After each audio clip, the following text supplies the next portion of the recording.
ইরানের রণসাজ Ayatollah Ali খামেনির বাহিনী তৈরি, ঝালিয়ে নিচ্ছে নিজেদের। সব সমরাস্ত্রে দেয়া হচ্ছে শান। শত্রুকে আর এক চুলও ছাড় নয়, পিঠ নয়, এবার ইসলামী বিপ্লবী গার্ডের বুক দেখানোর পালা। সামনে যে পড়বে তাকেই কচুকাটা করতে হবে, শত্রুকে দিতে হবে মোক্ষম জবাব।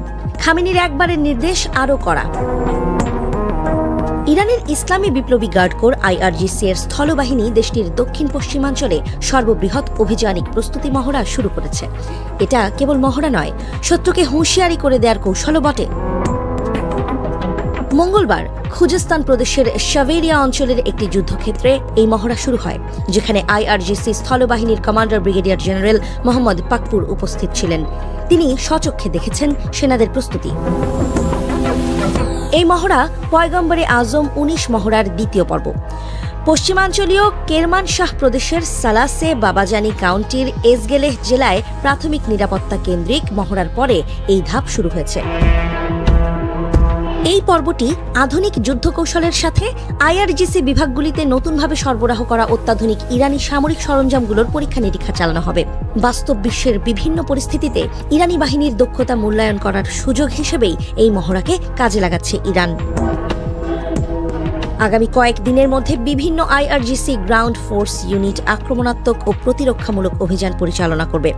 ইলেকট্রনিক যুদ্ধ কৌশলের অনুশীলন করবে তারা।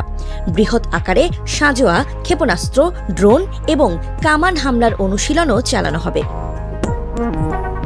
ইরানের সামরিক বাহিনী অস্ত্র ও সরঞ্জাম পরীক্ষা করার এবং তাদের যুদ্ধ পরিস্থিতি মূল্যায়ন করার জন্য দেশের বিভিন্ন স্থানে একটি বড় পরিসরের মহড়া চালাচ্ছে।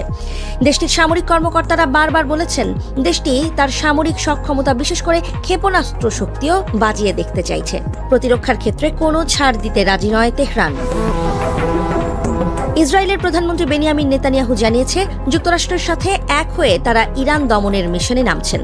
সেই সাথে ইরানের পারমাণবিক স্থাপনায় হামলা চালানোর ইঙ্গিতও দিয়েছেন তিনি। নেতানিয়াহু বলেছেন, কোনোভাবেই তারা ইরানকে পারমাণবিক শক্তিধর হতে দেবেন না। ইরানও নেতানিয়াহুর এই কথার তীব্র নিন্দা জানিয়েছেন। তেহরান বলেছে, ইসরায়েলের এই ঘোষণা পরিষ্কারভাবেই আন্তর্জাতিক আইন ও অন্য দেশের সার্বভৌমত্ব লঙ্ঘনের শামিল। সেই সাথে এই ধরনের পদক্ষেপের পাল্টা ব্যবস্থা নেওয়ার হুঁশিয়ারিও দিয়েছে ইরান।